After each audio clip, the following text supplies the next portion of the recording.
they went down to the Five Points area, downtown Denver, near the Capitol building, and just walked around looking for people who could use a hot cup of coffee on a cold 30-degree morning. And it was incredible. There were people who saw us coming in. I mean, their faces lit up. It's amazing what a hot cup of coffee will do for a person's spirit on a cold morning. It was the most meaningful thing was sharing the McDonald's coupons. We tried to look for moms with kids, sharing those McDonald's coupons with these mothers, and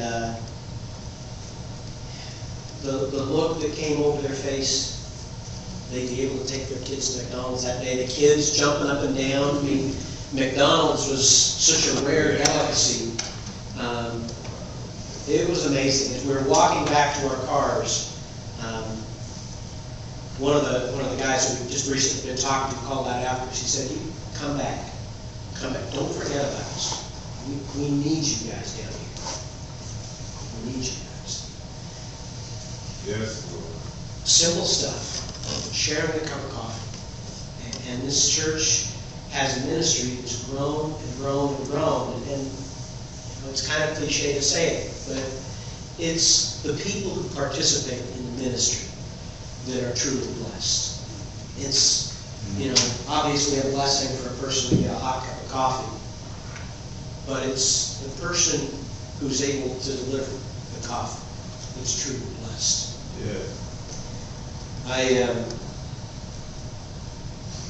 I heard about a church, I think it was in Chicago, or a suburb of Chicago, that had read about the problem of young men living on the street selling their bodies. And it broke this man's heart. And he got some other men from the church together. And together they started going down to the area where these young men would frequent, just to offer to buy a meal, spend some time, offer whatever help they could offer.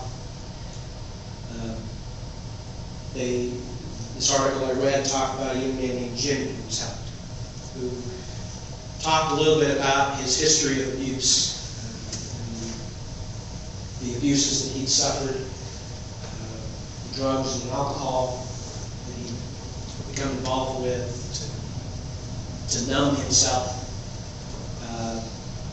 He said, I had basically given up hope on the idea that God could ever love me because of what I was, what I am, what I'd done. Said, and then these guys showed up. And I was able to believe again.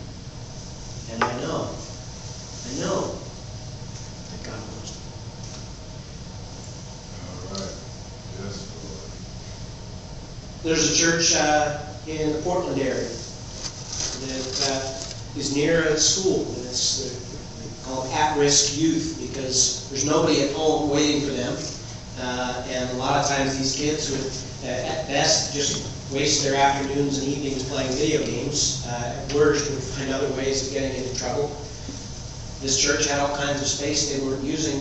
They got some volunteers together and just opened up their doors after school so the kids would have some place to come and be safe and to study, and even use computers. But even if they did nothing else, they had a warm, safe, dry place they could come and just hang out, play board games, and be kids together. There's a church I know in the Portland area that, it was one of these, in the glory days, one of the it places to be. They were back in the day very famous for being the church that everybody came to who was somebody. You looked at their membership roster in the 60s and it was sort of a who's who in the Portland area. And then the 70s came, and the 80s came, and they were one of those churches that were so concerned with maintaining their image and their prestige and maintaining their status as that church. They didn't want outsiders coming in who might upset that, and so they sort of shut their doors.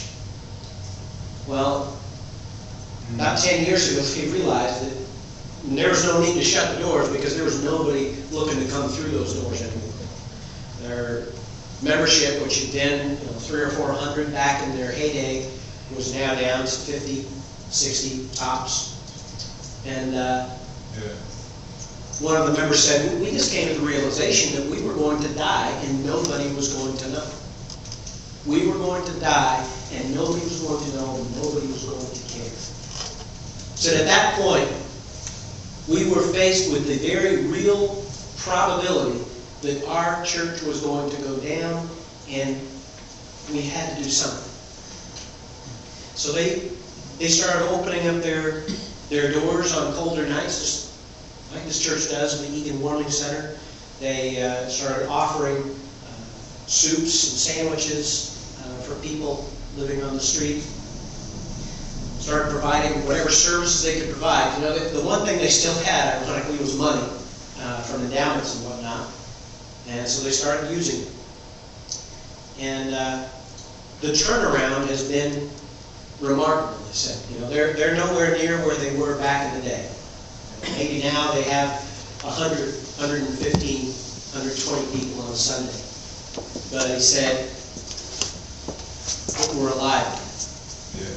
We're alive again. It might not be, the 110, 115 people that they would have wanted back in the 50s and 60s and 70s.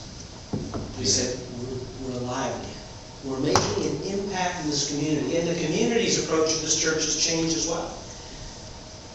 Now, instead of being irrelevant, they are seen as a real partner in the community. A real solution to the problem instead of another part of the problem.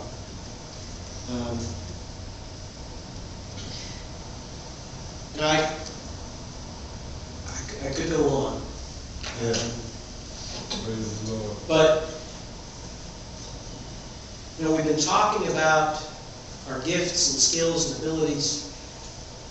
We've been talking about taking risk, making an impact. In almost every single one of those cases, it started with one person saying, what if we just went downtown with some coffee and saw what happened? What if we went downtown to talk to these young men to see if maybe we could help one? What have we really got to lose? Something that God has placed on every single person's heart, or something that God has given to every single one of us, is waiting to be let out. Maybe you have a what if waiting inside you. As the elders have been meeting for the last 3 or 4 months or so, the prayer has constantly been, God, what do you want this church specifically to do? What have you called this church for? Why are we still here?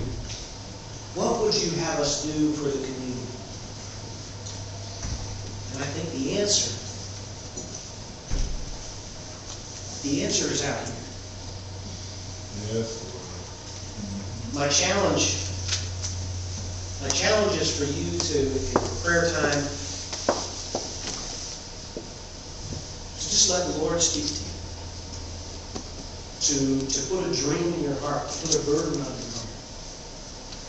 Something that this church should be doing to help ease the suffering in this part of Eugene. What would God have me do?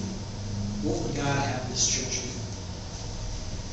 And it's amazing where it goes from there. I read a story, and honestly I can't verify it because it might just be one of those great sermon stories that might never have happened. But there was a story of this retired man who somehow realized that pharmaceutical companies were throwing away tons of medical supplies every year, simply because they hit their expiration date. While they were largely still useful, the FDA required that anything past its expiration date be thrown away, be disposed of. He started by lobbying them to give them to him, and he would ship them to other parts of the world where they didn't care if it was a month out of date, they could still use it no matter what it was. And you know, with every letter he wrote, he got more and more and more converted to places in the world that were desperate for what he was having to say. It started with him saying, what if even a third of some of this stuff, what if even a tiny fraction of what they're throwing away could be used to benefit somebody? You never know. It's like throwing a rock into a pond. You never know where the ripples are going to come down.